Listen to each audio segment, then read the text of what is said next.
جی سائی صاحب، آج جو 273ویں جو کور کمانڈر کانفرنس ہوئی، جو پہلی سی ڈی ایف کے عہدے کے بعد یہ پہلی کور کمانڈر کانفرنس ہے، بڑی امپورٹنٹ تھی۔ Army chief of defence forces نے پاکستان کے مسلح افواج کی غیر متزلزل جرأت، پیشہ ورانہ مہارت اور قربانیوں کو زبردست خراج تحسین پیش کیا۔ حکومت اور پاک فوج کی مشترکہ کوششوں اور پاکستانی عوام کی ثابت قدم حمایت کے باعث ہمارا ملک بتدریج بلکہ یقینی طور پر استحکام، وسیع تر مواقع اور عزت اور وقار کی طرف بڑھ رہا ہے۔ یہ لفظ استعمال کیے، قومی یکجہتی، قومی سلامتی، استحکام کو نقصان پہنچانے کی کسی کو اجازت نہیں دی جائے گی۔ عوام اور مسلح افواج میں درار ڈالنے کی اجازت نہیں دی جائے گی۔ غزہ کے اندر مستقل امن کی بات کی ہے انہوں نے۔ ابھی امریکہ کے اندر بھی یہ باتیں ہو رہی ہیں اور شاید یہ بھی کہا جا رہا ہے کہ ڈونلڈ ٹرمپ صاحب کی خواہش ہے کہ پاکستان کی افواج جو ہیں غزہ میں اپنا پیس فورس کے اندر کردار ادا کرنے کے لیے آگے بڑھیں۔ کیسے دیکھتے ہیں آپ اس چیز کو؟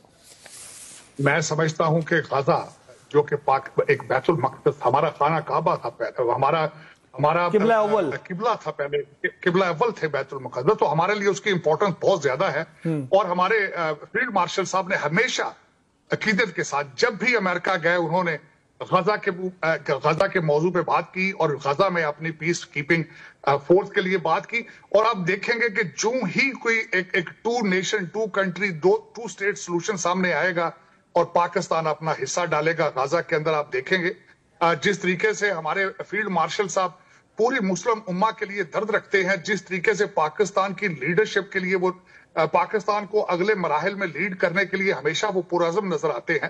میں ایک چھوٹی سی بات عرض کروں گا، بلکہ کسی کو بھی اگر شک و شکوک ہو تو میں نے نوٹ کیا، بڑے قریب سے نوٹ کیا ہے، جب بھی ہمارے آرمی چیف صاحب، فیلڈ مارشل صاحب کھڑے ہوتے ہیں، قومی ترانہ جب آتا ہے تو ان کی باڈی پاسچر دیکھنے والا، ان کا دیکھنے والا ہوتا ہے کوئی ایک سولجر ہے، ایک لیڈر ہے۔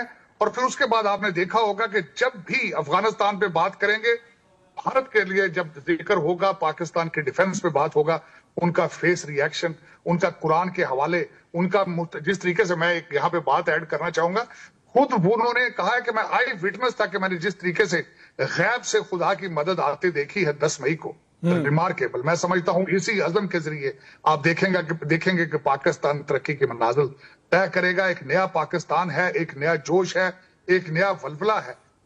کل جب آپ کی انڈر 19 ٹیم جب جیت کے واپس آئی، جس طریقے سے ہمارے فیلڈ مارشل صاحب نے ان کا استقبال کیا، حوصلہ افزائی کی، اور آج صفحے ماتم ہے پڑوس کے اندر، سنا ہے انہوں نے اپنی ٹیم کے اوپر کیس کر دیا ہے کہ آپ کس طرح ہارے ہیں میچ۔ تو دیکھیں، یہ ایک منزل نہیں ہے، یہ منزلیں ہیں، یہ سٹیپ بائی سٹیپ آپ دیکھیں گے، چاہے وہ ریکوٹیک ہو، چاہے وہ G5 ہو، چاہے آپ کا ڈیفنس کانٹریکٹ ہو فیوچر کے اندر قطر کے ساتھ، ٹرکی کے ساتھ، ملیشیا کے ساتھ، بنگلہ دیش کے ساتھ، اب آپ کی ترقی روکنا اٹ از امپاسبل۔ آپ دیکھیں گے کہ اگلے دور میں ہمارا اس وقت جو پیر ہے، اس وقت ہمارے فیلڈ مارشل صاحب کی قیادت ہے، اور دوسرا ان کے ساتھ ہمارے پرائم منسٹر شہباز شریف صاحب ہیں، دونوں ڈٹرمنٹ ہیں۔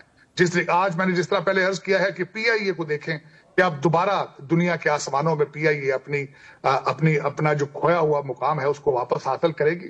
یہ دونوں پرائم منسٹر صاحب اور ہمارے فیلڈ مارشل صاحب مبارکباد کے مستحق ہیں، اور آپ دیکھیں گے کہ منزلیں دن بدن آپ کے لیے آسان ہوتی ہیں۔ جی بالکل۔ اور یہ سائی صاحب، جو امریکہ نے بلکہ پوری دنیا نے سمیت یورپ کی ہم بات کرتے ہیں، انڈیا فرسٹ کا ایک نعرہ لگایا ہوا تھا اور ایک کانسیپٹ بنا ہوا تھا، اور یہی کہا جاتا تھا کہ اس خطے کے اندر اگر دیکھا جاتا تھا تو انڈیا کے پروسپیکٹو سے تمام چیزوں کو دیکھا جاتا تھا۔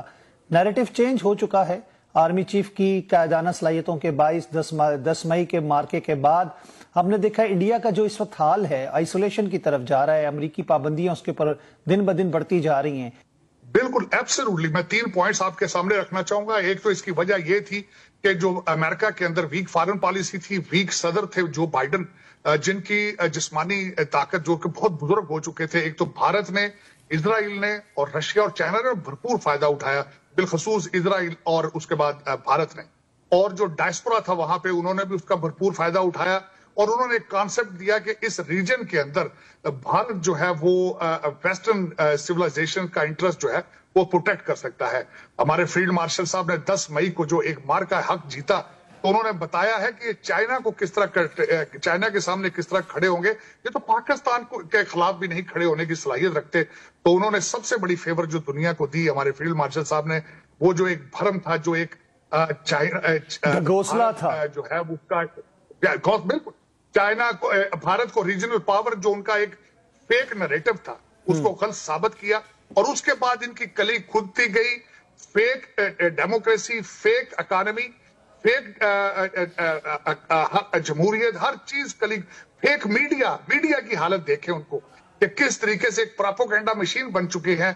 देखें आज मोदी साहब डोनाल्ड ट्रंप से छुपते फिर रहे हैं, कई आर्टिकल लिखे जा चुके हैं कि डिप्लोमेटिक हिजाब पहनकर फिर रहे हैं, डोनाल्ड ट्रंप साहब का सामने करने की सलाहियत नहीं रखते, जुर्रत नहीं रखते। लेकिन सब सारी चीजों का सेहरा जो है हमारे फील्ड मार्शल साहब को जाता है, मार्का हक को जाता है, बनियानुल मरसूस को जाता है कि किस तरीके से, जिस तरह कभी अबाबील ने अपना मार्का दिखाया था, इस तरीके से हमारी पाक फौज और पाक फजाइया ने दुनिया में धाक बिठा दी है।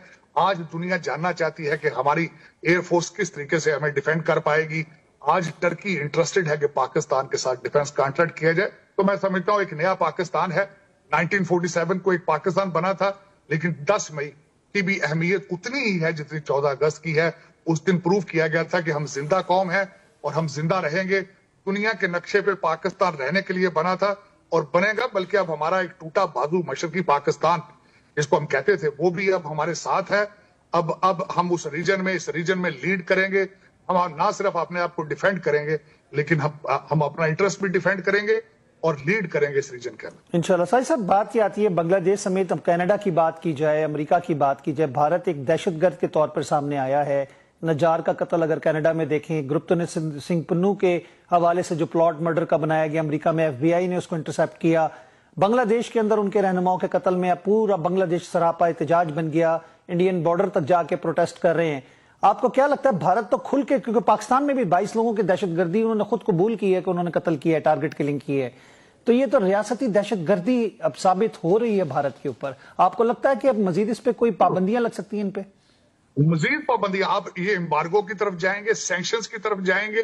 देखें आज अगर देखा जाए, मैं एम्बार्गो और सैंक्शंस की बात इसलिए करता हूं, इस वक्त उनके सबसे फेवरेट हीरो उनके साथ कौन है, उनके वो तालिबान खड़े हैं। तालिबान की दुनिया को बताने की जरूरत नहीं है कि तालिबान क्या है। अमेरिका उनसे बेजार है, अमेरिका उनसे तंग है, चाइना उनसे तंग है, कनाडा उनसे तंग है। उनकी सपोर्ट की वजह से ही इस वक्त दुनिया इनसे पीछे हटती जा रही है। अभी रिसेंटली उनके वजीर सेहत वहां पे गए थे, पहले उनके वजीर खारजा वहां पे गए और 8 दिन वहां पे रहे। और जिस तरीके से भारत एक अनकंडीशनल सपोर्ट कर रहा है अफगानिस्तान की, ये इनके गले पड़ेगी। और इसी वजह से सैंक्शंस और एम्बार्गो लगेंगे। इस वक्त ना सिर्फ यूरोप बल्कि अमेरिका, कनाडा, चाइना सारे डिटरमेंट हैं कि किस तरीके से तालिबान के लिए जमीन तंग कर दी जाए। और उसके साथ जो इस वक्त भारत की तरफ जो उनको सपोर्ट दे रहा है, ऑक्सीजन दे रहा है, वो भी इसकी लपेट में आएगा। इनका असली चेहरा सामने आ चुका है। आपने देखा होगा कि इस वक्त Hindustan is for Hindus only, जो क्योंकि हालांकि बहुत ज्यादा माइनॉरिटीज, मुसलमानों की आबादी देखी जाए तो पाकिस्तान से ज्यादा आबादी भारत के अंदर मौजूद है, लेकिन उनकी जिंदगी दोबर कर दी गई है। सिखों को तंग किया जाता है। आज चर्चेस को जला रहे हैं जी, चर्चेस को जला रहे हैं। क्रिसमस की रैली के ऊपर उन्होंने बलवा बोला, बजरंग दल के लोगों ने बलवा बोला, हल्ला बोल के उनको तंग किया, जाके पादरियों को हरासमेंट की गई। तो ये तो भारत के असल चेहरा है जो दुनिया के सामने आ रहा है। मेरे ख्याल में अब दुनिया देख रही है, बिलखसूस वेस्टर्न सिविलाइजेशन, क्रिश्चियन कंट्रीज देख रहे हैं कि ये मोदी ने जो भारत के अंदर एक मोड़ दिया है कि Hindustan is for Hindus only, मेरे ख्याल में। और आप देख रहे हैं they are in deep isolation. इनके साथ स्वायत्त तालिबान का रशिया भी इनके साथ नहीं खड़ा, जिनसे मुसलसल 1947 से लेकर अपना असला खरीदते रहे हैं, टेक्नोलॉजी लेते रहे हैं, आज वो भी इनके साथ नहीं है।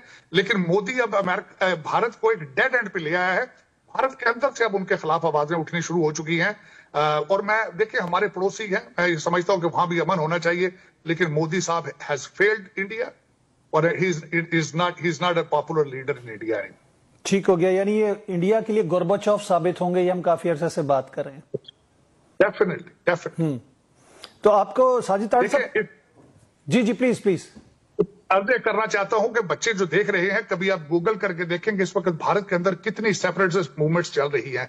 मणिपुर जल रहा है, नागालैंड जल रहा है, पंजाब के अंदर खालिस्तान के नारे लग रहे हैं।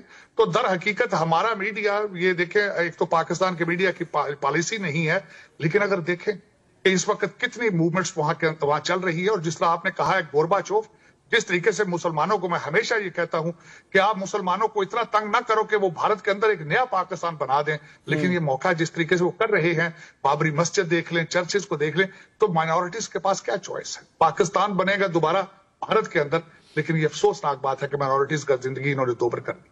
बहुत